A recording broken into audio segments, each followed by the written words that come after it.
The biggest concern that we must have as Kenyans is the valuation at which the government is proposing to exit 15% stake in Safaricom. Because they want to sell per share at 34 shillings. And if you look at the recent past, including last week, Safaricom share touched even 30, past 30 last week. But in the last 5 years, and especially in 2021, Safaricom share was above 45 shillings in August of 2021. And when you are valuing on how to buy or sell a company, you as the seller must get the best deal in terms of the price. But it looks like the people who are representing the people of Kenya in government, in this discussion and sale, they actually sided with the buyers. And they decided to sell Safaricom for a song. Because a company that was trading at 45 shillings per share in 2021, the government is unashamedly telling Kenyans that they want to sell the same company at 34 shillings today. Most of the companies listed in the NSC as we talk are selling, and most of them, including banks, are selling past the 2021 levels. But now we want to give a discount based on the 2021 valuation of a 25% discount to the current buyers. And possibly this should be investigated. Why?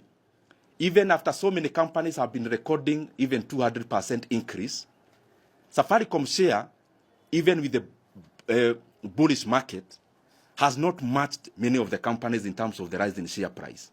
Probably there was a deliberate suppression of the share. And all I want to say is that the government is underselling Safaricom, and it is to the detriment of all Kenyans. Secondly, the proposal, because I've been there and I have in some of these discussions before, and especially when Kenya was seeking to get optimal value for the stake.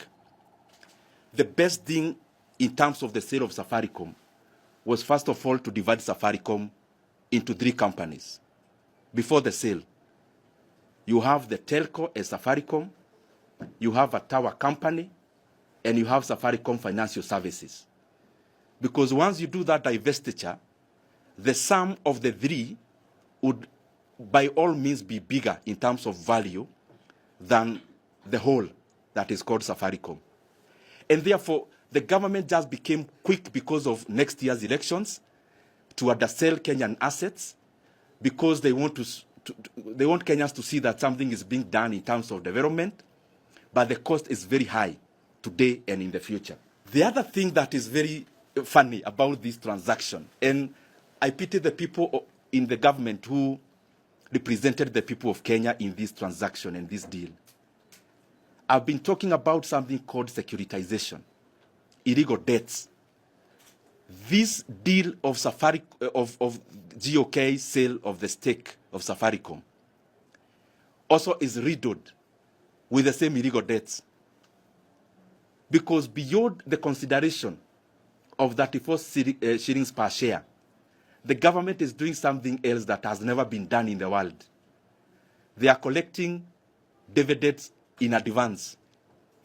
Basically, they are telling the sellers, the buyers, yes, pay us for our stake, but instead of negotiating a better price and value for Kenyans, they have already mortgaged the dividend that the National Treasury would have gotten in the next many years. 40 billion shillings out of the consideration is actually dividends collected in advance. In other words, securitizing dividends. It is important for Kenyans to know these things. And also for Kenyans to know that the people we are sending to negotiate for us as Kenyans are either putting their self-interest first and therefore undercutting what we should get as value as Kenyans, or they are just plainly incompetent. On the same kind of sales and divestitures that have been happening, it is important for us as Kenyans to understand the difference, and the people in the National Treasury and government to understand that there is a difference between privatizing a public organization or company an outright sale. Privatizing is when you give up even control for efficiency to percolate in the company. But the kind of thing we are seeing in Safaricom is not a privatization. It cannot pass as such. This is an outright sale because already Safaricom was already a private company. It's not a parastatal. And therefore, it is just purely for revenue raising that it is happening. The problem is, even as revenue raising, Kenyans are not getting value for their money, and Kenyans are not getting the appropriate price and valuation for Safaricom, for GOK stake in Safaricom PLC. And my brothers and sisters here from the media, I want to request you, because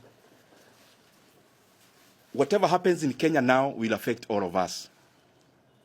It is important we zoom into all the transactions that are happening in Kenya of late.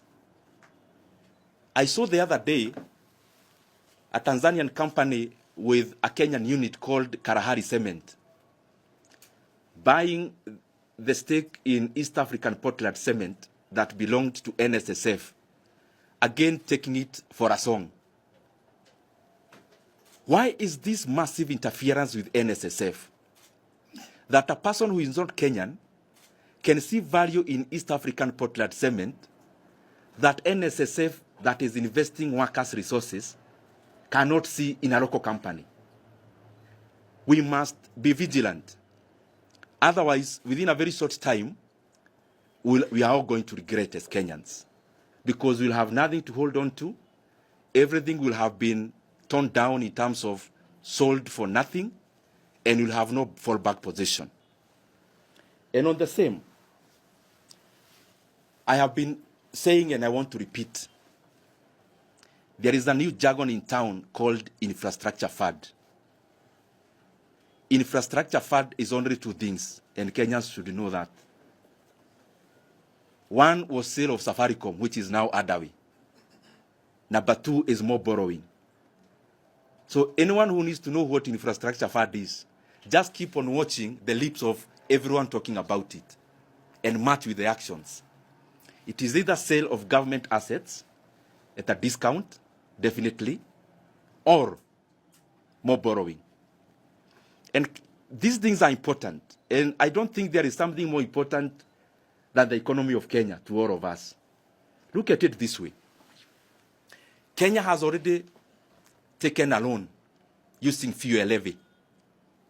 The money you pay for fuel levy has already been collected in advance for the next 7 years, and they want to take another one that will take us for the next 10 years. Meaning, the tax you are going to pay for the next 7 years has been collected today and spent. The unfortunate thing, and especially around that fund, is that local institutions, and especially banks, took part, and especially banks where GOK has a stake or controls. That we are collecting taxes because levy is like tax. The money that was to construct roads for the next 7 years has already been collected as we talk. I don't know whether I'm making sense, because you need to understand that because the government is looking at 2027 and nothing else, they are staking the future of this country in the name of elections. So we want to do everything that Kenyans can see. It doesn't matter whether we are getting into an abyss, and it doesn't matter whether we are going to recover from it. So we have taken fuel levy that was to be collected by Kenya for the next 7 years. That money has already been spent. Secondly, tourism fund has already been securitized or in the process of being securitized. The process has already kicked off.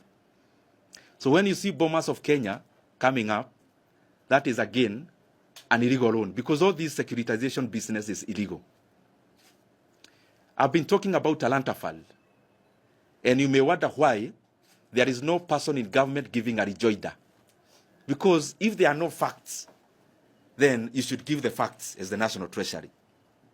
That this year, we borrowed 44.5 billion Kenya shillings